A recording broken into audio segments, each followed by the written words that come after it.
Look, it's my absolute pleasure, Laux, to introduce this next discussion. It's the United Nations Declaration on the Rights of Indigenous Peoples. And we're going to get a different perspective, We're going to get an international perspective.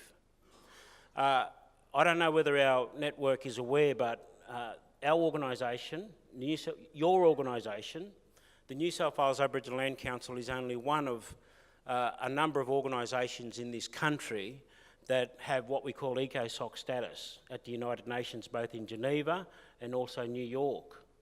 ECOSOC status is just what's the word I'm looking for, James? It's a registration process, or Ed might help me out when he does his presentation. It's accreditation process, accreditation is the word I'm looking for. And basically, in order for us as an organisation to keep our accreditation, we have to send a delegation to the United Nations and present papers on behalf of not only our network, our people and future generations, but all Aboriginal people in this country. And our organisation is the only organisation that can stand there when we're presenting a paper and criticise the Australian government and state government and even local government for what they're not doing and they're meant to be doing under the rights of the Indigenous peoples. And we do that because other organisations or other delegations that go over there, they're getting money from Australian government to attend the permanent forum. They can't bite the hand that feeds them. Whereas this organisation, we get lobbied to present papers on their behalf. For example, the Congress might come up and say, Chairman, can you just make this note in your presentation? Or another organisation might say, we're having trouble in this area. But it was important to have some opening context to that because I think it's a really useful discussion. It's my job to introduce, obviously, Grand Chief Ed John, but just some background about the Grand Chief and also Councillor Wendy Grant-John. Grand Chief is a hereditary chief and Grand Chief of the Tl'azt'en Nation. He's a lawyer with his own practice specialising in Aboriginal rights and criminal defence work. He has served as a Minister for Children and Families in British Columbia. He was the North American representative to the United Nations Permanent Forum. So you can see the wealth of knowledge and experience. Councillor Wendy Grant-John is a member of the Musqueam Band and Council and a senior Aboriginal advisor to Deloitte. Wendy served 3 times as Chief of the Musqueam Band and was the first woman elected Regional Chief of Canada's Assembly of First Nations. Wendy has served as a Commissioner on the Pacific Salmon Commission and founding member and director of Canada's Aboriginal Healing Foundation. And again, quickly, how did they end up here? People are wondering. James and I and the Deputy Chair, we went to Canada to have a look at treaties, the treaty process. We're in town, we bumped into, we actually went out to the reserve and we bumped into Wendy and Wendy's brother, who was the chief.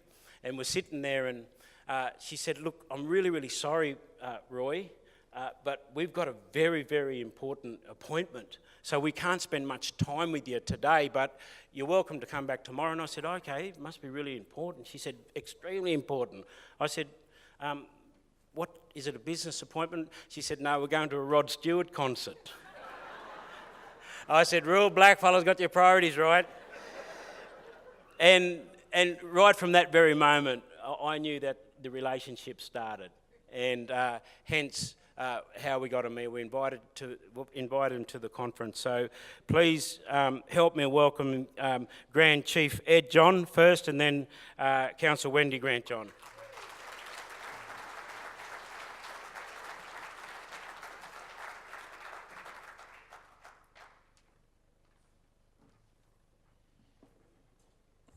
Good morning. It's a pleasure, and we've never ever shared the same podium, myself and my beautiful wife, today at home it's her birthday and she's 49. Yesterday here he said 70. He's in trouble, so I have to rescue him today.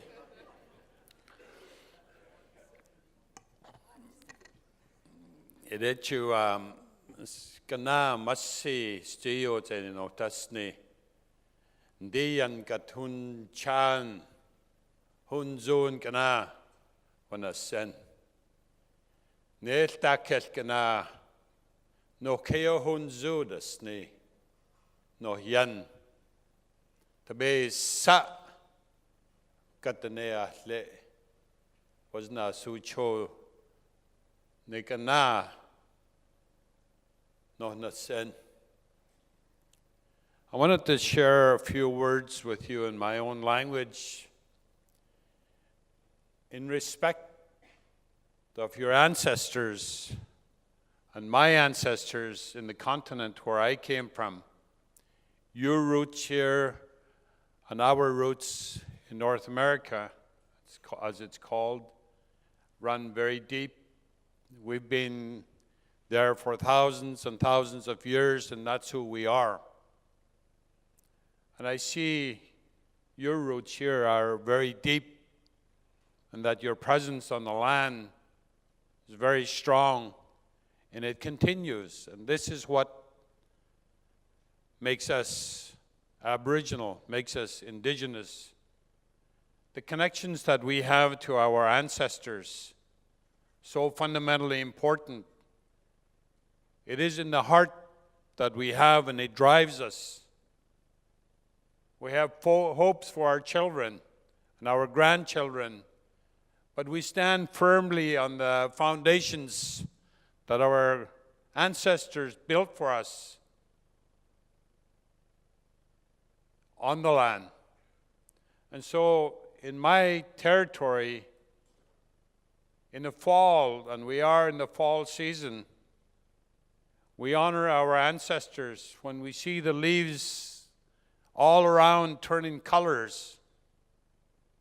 Tl'azt'en, the leaves are on fire, we say, as we look and the forest looks like it's on fire because of all the beautiful colors.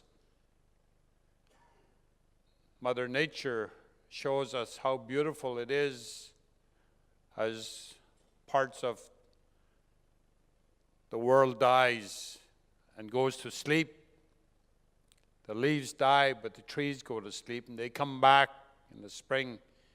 When we see the leaves turn color, we remember and honor our ancestors and thank them every year in the fall and every spring when the trees are budding. So today's presentation is around who we are and our relationship with the respective states. I listened yesterday to the ministers, the Commonwealth Minister and the State Minister and the Shadow Cabinet Minister. And they talk about their relationship with you. One of them talked about passive racism. And it's true everywhere. It's not here only, it's true in Canada.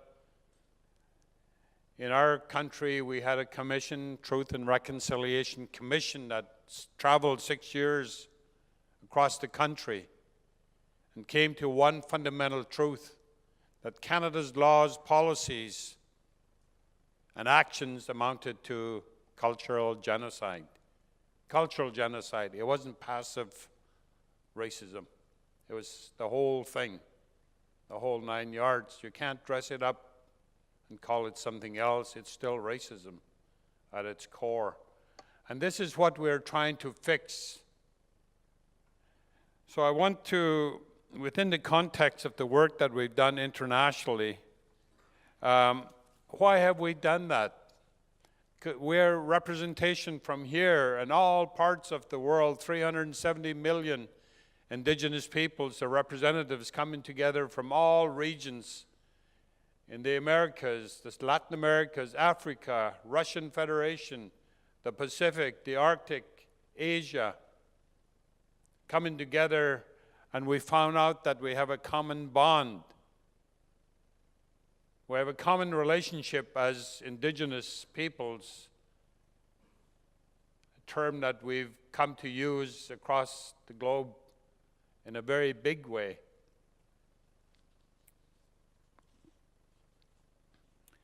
The community I come from, the language that we share, we can maybe move on to the next slide. There are some 61 Indigenous languages, and in the province, in the western part of Canada where we come from, there are 34 languages within 7 distinct and related families. My own language, Daket, is one of these languages. Surprising, it's a northern part of British Columbia, but we share that same language with Indigenous peoples in Alaska, the northern part, Yukon, Northwest Territories, and all the way in the southwest of the United States in the Arizona, New Mexico area with the Navajo and the Apache. Who knows how they ended up down there? I think it's probably too cold for them where we live. This is my third trip here. My second trip I came here was on the apology. Traveled to Canberra. I listened to Prime Minister Rudd. I was invited into the House to listen to the apology. It was an amazing day for me. I woke up 7 in the morning. I went to the lineup to get my pass into Parliament House. 4 elderly Aboriginal women standing in front of me with a young lady. The lady behind me asked where I was from, and I said from Vancouver, and one of the elder ladies turned around and said, Vancouver, yes. Do you know Linda Prince? I know Linda Prince. She's my first cousin. In a random lineup halfway across the world. And she said, yeah, Linda's my first cousin. My mother, my late mother, and her late father are brother and sister. She said, Linda Prince gave a pair of handmade beaded moose hide moccasins to my daughter, she told me. It turned out those moccasins were made by my mother, my late mother.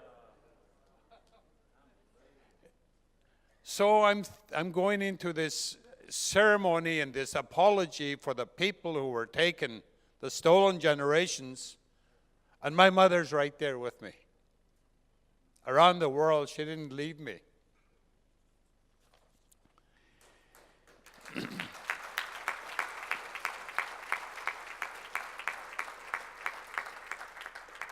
That is the picture of the Indian residential school which I attended. And in British Columbia, there were 17 of these.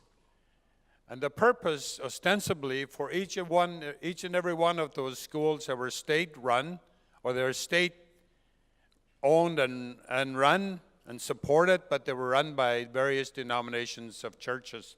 This one was run by the Catholic Church and by the Oblates. And they're largely Irish priests and nuns and brothers. So if you hear my English, it sounds a little Irish. We have the Truth and Reconciliation Commission, but we also have a commission underway now, missing and murdered Indigenous women and girls. It's still, I expect that it'll be done early in the year, their work. But I wanted to move very quickly to the relationship that we have with Canada. Onto the Section 35, there are 17 words. 35.1, the existing Aboriginal and treaty rights of the Aboriginal peoples of Canada are hereby recognized and affirmed. That's all we have in Canada's Constitution.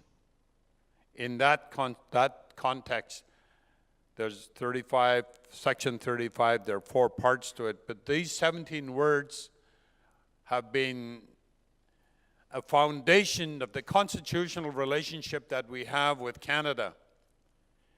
The courts have said that the purpose of the Constitution is to achieve reconciliation of the pre-existence of Aboriginal societies or Aboriginal sovereignty, as another case says, the reconciliation of pre-existing Aboriginal sovereignty with assumed Crown sovereignty.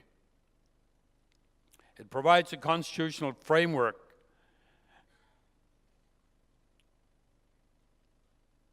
to ensure that we have efforts to reconciliation. So we have Aboriginal rights, and then Aboriginal title is an Aboriginal right in Section 35(1). We watched and celebrated with you when the High Court of Australia decided Mabo. What an incredible achievement. And it's still an incredible achievement, notwithstanding the short-sightedness of government in trying to reduce it into something else, what the court decided.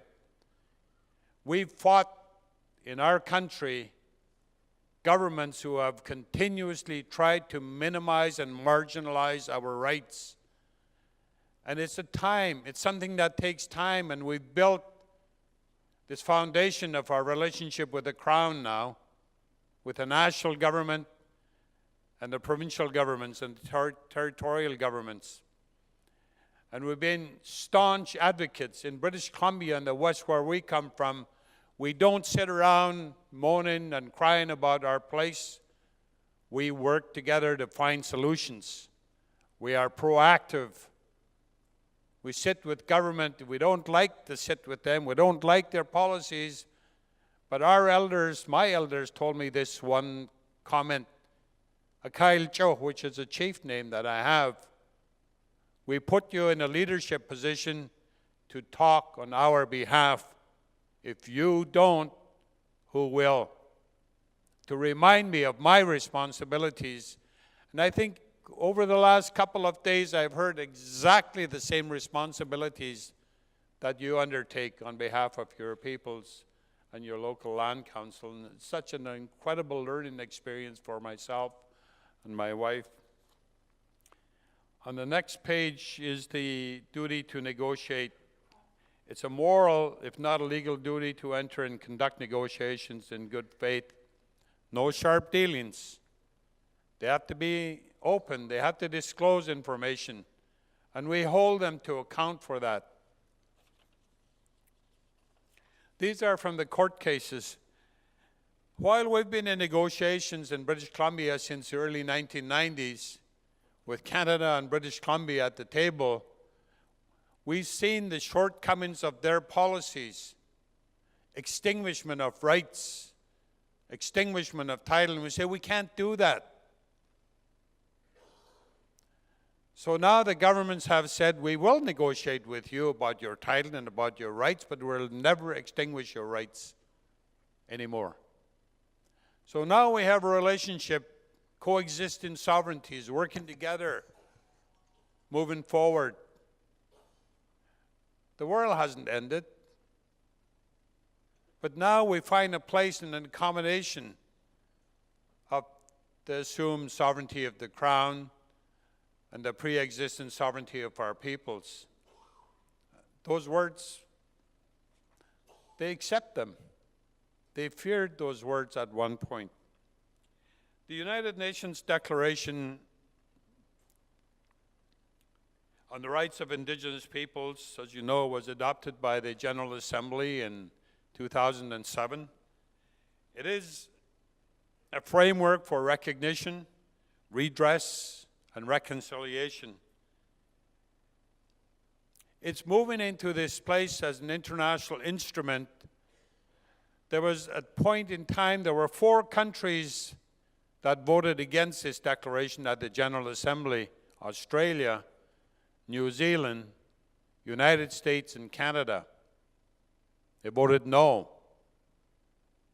Prime Minister of the day, Stephen Harper, called it aspirational. Well, now it's moving into a place that's beyond aspiration, into customary international law. Customary international law. It's taken on a different status. Over time, it emerges.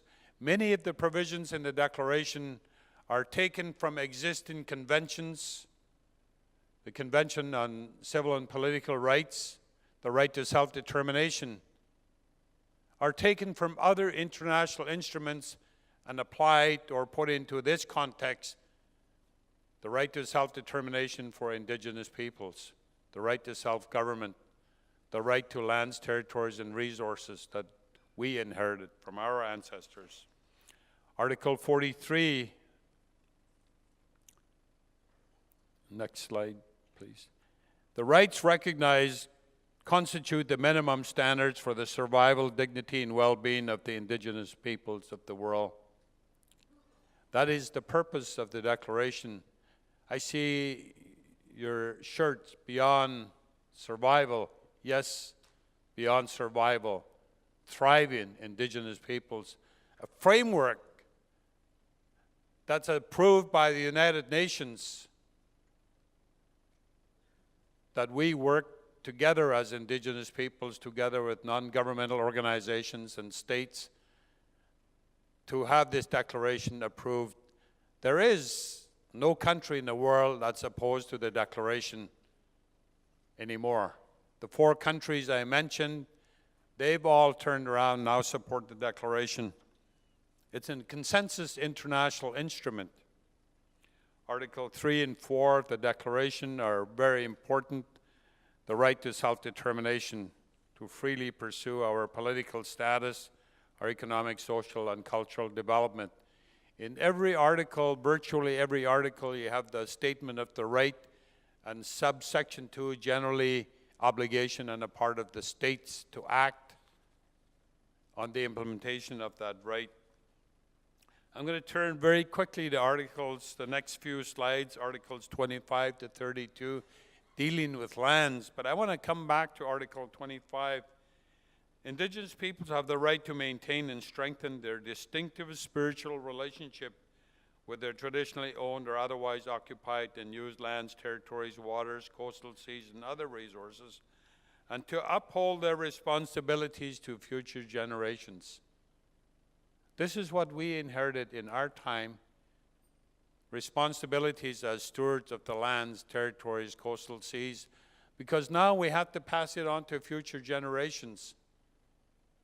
And that is a responsibility that's embedded in Indigenous teachings around the world, the responsibilities that we have, the distinctive spiritual relationships that we have. I've heard so many stories of Dreamtime, of the song lines, and how that brings you back over 65,000 years on this continent. 65,000 years, that's a hell of a long time. A very long time. And it's so important, I see that, and how it helps shape your thinking and your way. All the stories I heard over the last couple of days, economic, social, education, the development and cultural ways of your peoples.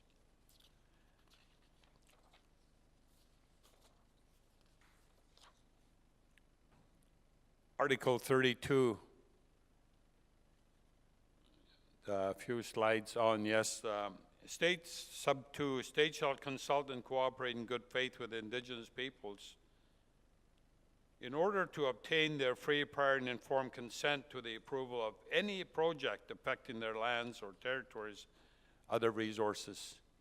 There's an obligation on the part of the states, free, prior, and informed consent. There are 20 provisions in the UN Declaration that deals with consultation and free, prior, and informed consent.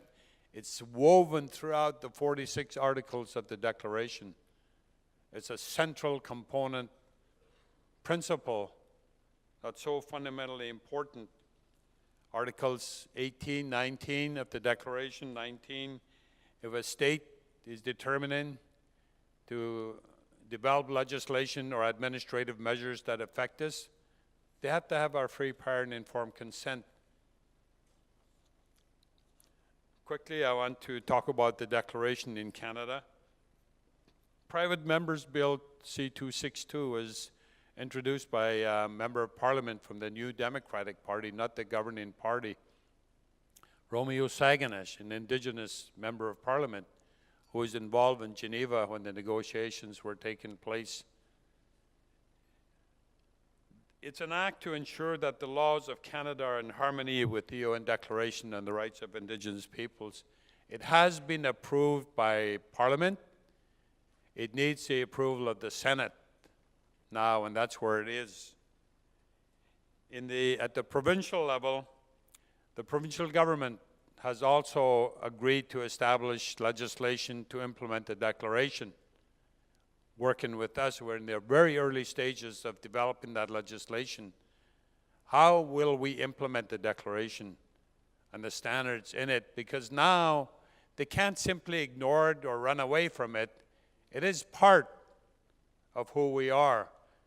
But it took us a long time to get here. We were faced with no, aspirational. Now, we worked with the opposition parties and we worked with the governing parties over the many years to a place where both the national government and the provincial government have agreed that legislation is required to implement the declaration. Next slide. These are the 5 things that it does. It sets out principles that must guide the implementation of the UN Declaration, including the repudiation of colonialism, the doctrine of discovery, which I heard someone mention that yesterday, provides a clear public affirmation that the standards set out in the Declaration have application in Canadian law, requires the federal government to work with Indigenous peoples to develop a national action plan. This is in operating paragraph number 8 of the World Conference on Indigenous Peoples from 2014. Commitment to develop national action plans as well as system-wide action plans at the UN. Provides transparency and accountability by requiring annual reporting to Parliament on the progress made in the implementation, and requires a collaborative process to review federal legislation to ensure consistency with the minimum standards in the Declaration. So that's the presentation that I have. There's a very short video that I want to show. And this is about the young ones, my nephews and nieces and other relatives' children in our communities. That art there, I've seen similar kind of paintings here in your territory. That goes back countless generations. And this is in an area near my village, not very far, on the water.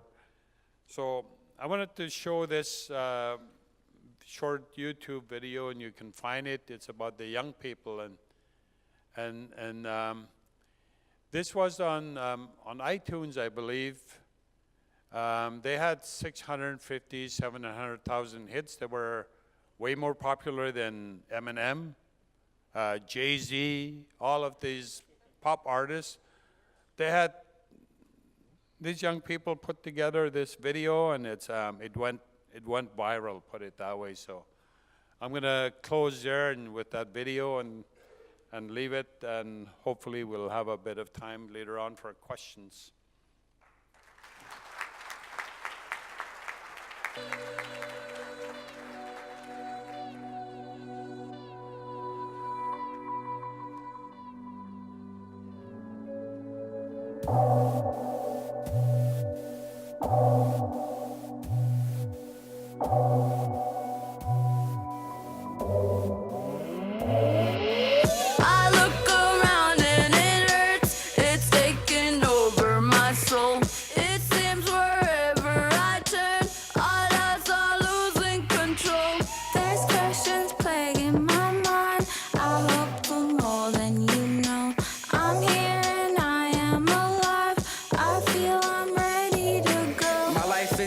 Struck down from the struggle. I'm motivated, but our history has me troubled. Knowledge is losing and its meaning we have to listen. There's spirit in the land, and we have the clan system. The truth blows wind through the trees like cold whistles. This dark cloud hangs over us like smoke signals. Heartbeat of a leader, I'm an indie with warrior thought. Trust and loyalty is all that we got. They took our land, but not traditions and culture. Why us? There is a struggle, but it's making us stronger. Why us? Do you see who we are? That spirit in our hearts. The future seems so far, but our time is now. We sing why us. The pain is real, I won't lie. It's hard to see through the fear. It's in my grandparents' eyes. They knew we would be here. I hope that we'll overcome. Let's all go back to the lands. There's so much more to be done.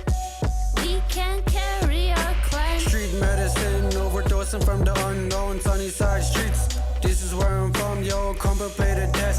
And I could say I've come close. We need to listen to the teachings that the elders once told. Thought I'd never break, but I'm sweeping up the pieces. I wanna make my dad proud, and that keeps him dreaming. I'm scared of tomorrow, but every day's a baby step. Smudge for the bright future that we pray to get. They took our land, but not traditions and culture. Why us? There is a struggle, but it's making us stronger. Why us? Do you see who we are? That spirit in our hearts. The future seems so far, but our time is now. We sing why us.